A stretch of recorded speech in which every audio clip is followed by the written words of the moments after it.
Aujourd'hui, j'ai commis une erreur en nous faisant expulser de la salle d'accouchement pendant que ma femme accouchait.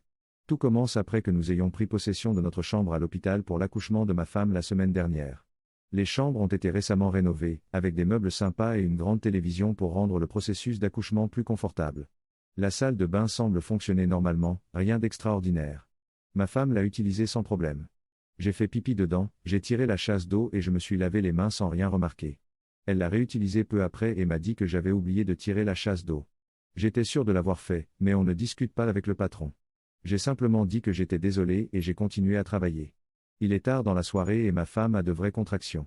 Elle compose comme prévu et obtient enfin le feu vert pour la péridurale qu'elle attendait avec impatience depuis le début de sa grossesse. Si vous ne savez pas ce que fait la péridurale, elle ne bloque pas seulement la douleur des contractions, elle engourdit aussi vos jambes au point que vous ne pouvez plus marcher. Cela signifie que vous devez vous faire installer une sonde pour déplacer votre urine à votre place. La nuit se prolonge et la fois suivante où je vais faire pipi, je remarque que les toilettes sont bien bouchées. Aucun d'entre nous n'a jamais chié là-dedans, alors on ne sait pas trop ce qui a pu causer le bouchon. Nous en avons parlé à l'infirmière lors de sa prochaine visite dans la chambre et elle a établi un ordre de travail qui serait exécuté le lendemain matin. On m'a dit d'utiliser les toilettes du hall parce que je n'avais pas le luxe de voir mon urine emportée par le personnel de l'hôpital. Vers minuit, les infirmières changent d'équipe. Alors que la nouvelle infirmière s'affairait à vider le sac à urine, je lui ai fait savoir que les toilettes étaient bouchées et ne voulaient pas tirer la chasse d'eau. En bonne scientifique, elle a vérifié mon hypothèse et a réussi à évacuer toute la pisse dans les toilettes. C'est génial. Je n'ai plus besoin d'aller aux toilettes dans le couloir. Le matin arrive et il est temps de faire mes besoins. Je n'ai toujours pas confiance à 100% dans les toilettes, alors je divise mon travail en deux équipes. Je vidange d'abord la cuvette principale et je tire la chasse d'eau. Tout se passe bien, tout va bien. J'ai réfléchi. La nourriture d'hôpital n'est pas ce qu'il y a de mieux pour mon ventre et même si ce n'était pas horrible, c'était quand même une merde dégueulasse. Un peu nerveuse, je tire la chasse d'eau et mes horreurs prennent vie. Cette soupe dégueulasse atteint presque le bord du bol et s'arrête. J'ai envie de mourir, mais comme je suis à l'hôpital, il me trouverait rapidement avec ma sale besogne bien en vue. Je panique seul dans la salle de bain pendant 20 minutes en regardant les toilettes s'écouler avec une lenteur atroce. J'en arrive au point où je suis persuadé qu'une autre bonne chasse d'eau fera l'affaire. Nop. C'est alors que j'entends l'infirmière entrer et que je dois faire face aux conséquences. Je place une serviette en papier sur le siège pour me réconforter et, penaud, je fais part à l'infirmière des horreurs qui attendent l'équipe d'entretien à chaque fois qu'elle arrive. 5 minutes plus tard, ce pauvre agent d'entretien voit sa journée gâchée. Dieu seul sait la tête qu'il a faite lorsqu'il a soulevé cette jolie petite serviette en papier qui recouvrait mes crimes de guerre. Une heure s'écoule pendant laquelle ce type entre et sort avec un équipement de plus en plus grand. Plongeur, serpent plus grand, perceuse. Je ne sais plus où j'en suis. Il nous dit qu'il va travailler là-dessus pendant un certain temps. C'est alors qu'une équipe d'infirmières nous fait savoir que nous devons changer de chambre parce que je suis un idiot stupide qui ne peut pas chier dans les putains de toilettes du couloir comme on me l'a dit. Heureusement, la nouvelle chambre m'a permis d'éviter la honte. Quelques heures plus tard, ma femme a donné naissance à mon parfait petit garçon et je pouvais encore les entendre travailler dans la salle de bain voisine. J'espère que cela ne se retrouvera pas sur notre facture d'hôpital. Trop long. Je n'ai pas lu. J'ai fait confiance à des toilettes particulièrement peu fiables pendant la période la plus importante de ma vie jusqu'à présent.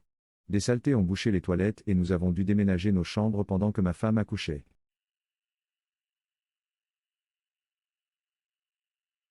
Aujourd'hui, j'ai fait une erreur en emmenant mon petit ami dans un club de striptease.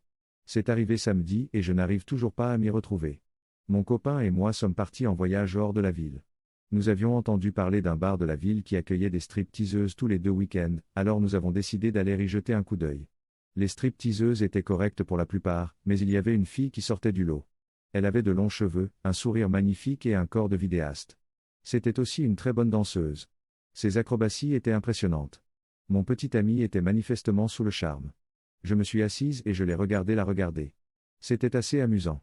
Elle a dû remarquer qu'il la regardait aussi, car quelques minutes plus tard, mon petit ami était avec elle au bar pour acheter des boissons. Elle est également revenue avec lui à notre table. Cette fille est très gentille et nous finissons par parler de choses et d'autres. Il y a une chanson qu'elle aime et elle se met à danser. Elle m'invite à danser avec elle, mais je refuse poliment et elle danse avec mon ami. Je dois préciser que c'est la 3e fois qu'ils dansent ensemble ce soir-là, il ne s'agit pas d'une lap dance payée, mais d'une danse comme on le ferait lors d'une fête. Elle nous a posé quelques questions supplémentaires. Il est apparu clairement que si nous l'avions voulu, nous aurions pu l'emmener chez nous. Une fois que la stripteaseuse et mon petit ami se sont assis à la table, elle m'a regardé et m'a dit que je lui étais familier. Elle m'a demandé si je m'appelais Zola et je lui ai répondu que non. Il la rappelle sur la scène et elle monte sur scène. Mon petit ami et moi discutons rapidement de la possibilité d'échanger des informations avec elle, à sa demande, avant qu'il ne la suive sur scène. Je commence à la surveiller de plus près et c'est alors que le coup foireux se produit. En fait, je connaissais cette fille. J'ai été son thérapeute pendant plus d'1 an, alors qu'elle était à peine adolescente. Je savais tout de sa famille abusive, de ses antécédents traumatiques, de son casier judiciaire, etc. J'avais effectué une évaluation psychologique complète sur elle à un moment donné. J'ai même continué à la suivre un peu après l'obtention de son diplôme. Le pire, c'est qu'une fois la chronologie établie, je me suis rendu compte qu'elle n'avait que 21 ou 22 ans à l'heure actuelle. Inutile de dire que nous sommes partis rapidement. J'ai dû m'arrêter sur le chemin du retour pour me ressaisir. Mon copain a trouvé ça très drôle, mais pour être honnête, j'en ai fait des cauchemars ces derniers jours. Quelles sont les chances de tomber sur un ancien client dans une autre ville, dans un club de striptease? Trop long. Je n'ai pas lu. Aujourd'hui, j'ai fait une erreur en prévoyant de ramener une stripteaseuse à la maison, sans savoir que j'étais son thérapeute lorsqu'elle était enfant.